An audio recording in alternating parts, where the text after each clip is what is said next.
में जिला श्रमिक कर्मचारी सामान्य समिति की ओर से शहीद स्मारक पर 1 घंटे का सांकेतिक धरना दिया गया।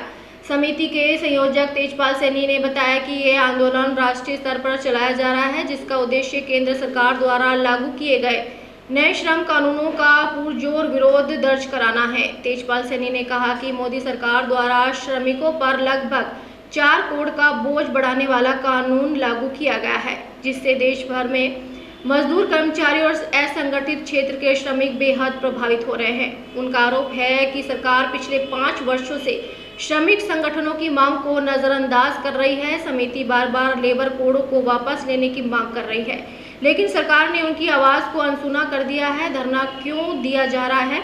धरने का मुख्य कारण केंद्र सरकार द्वारा लागू किए गए 4 नए श्रम संहिताओं खिलाफ विरोध जताना है। श्रमिक संगठनों का कहना है कि नए कानूनों से मजदूरों के अधिकार कमजोर होंगे, नौकरी की सुरक्षा कम हो जाएगी और ठेका प्रथा बढ़ेगी।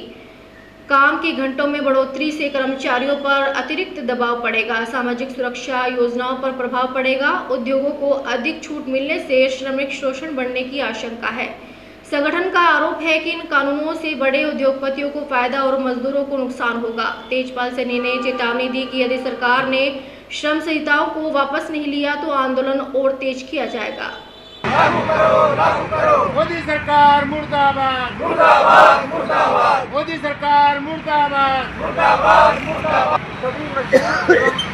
जो हमारा धरना है ये राष्ट्रीय स्तर पर का कार्यक्रम है और राष्ट्रीय स्तर पर किसान और मजदूर मिलकर के इस मोदी सरकार के खिलाफ हमारा आंदोलन चल रहा है।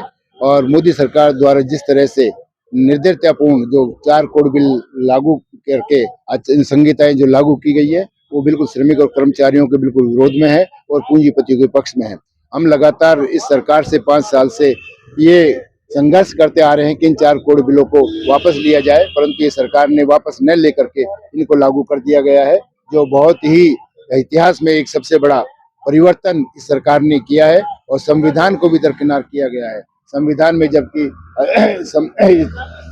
समानता का अधिकार है और अपनी आजादी से अपना बात कहने का अधिकार है और सम्मान पूर्वक जीने का अधिकार जो दिए गए हैं वो सब इसमें नष्ट किए जा रहे हैं। इस संहिताओं में मनुवादी व्यवस्था को भी इन्होंने जोड़ा है, जो बहुत ही खतरनाक है, देश के लिए भी खतरनाक है और आम मजदूर कर्मचारियों के लिए भी खतरनाक है। इसी प्रकार से किसानों के जो 3 काले कानून थे सरकार ने वापस तो ले लिए, परंतु अभी तक उनकी MSP वगैरह और अन्य जो मांगे हैं उनको भी कहीं पर इन्होंने कहीं सुना नहीं है। और वो भी आज किसान भी और मजदूर भी साथ मिलकर के इस मोदी सरकार के खिलाफ हम आंदोलनरत हैं। अभी इसी प्रकार से राजस्थान सरकार ने भी OPS कानून को वापस लेने के लिए जो अभी आदेश जारी किए हैं उनकी भी हम कड़ी भर्त्सना करते हैं। और जो राजस्थान में जो आंदोलन चल रहा है OPS को लेकर के उसका भी हम समर्थन करते हैं। परंतु साथ ही अभी इन्होंने कारखाना अधिनियम 1948 में भी जो संशोधन किए हैं उसकी भी हम कड़ी निंदा करते हैं और सरकार से मांग करते हैं कि उनको वापस लिया जाए। कारखाना अधिनियम 1948 में इन्होंने 12 घंटे का काम और महिला को रात्रि पारी में भी जाने की जो अनुमति दी है वो बहुत ही खतरनाक है और सीधी तरह पूंजीपतियों के पक्ष में है। तो इस तरह से हम ये आंदोलन को आगे बढ़ाएंगे और आज का हमारे ये शुरुआत का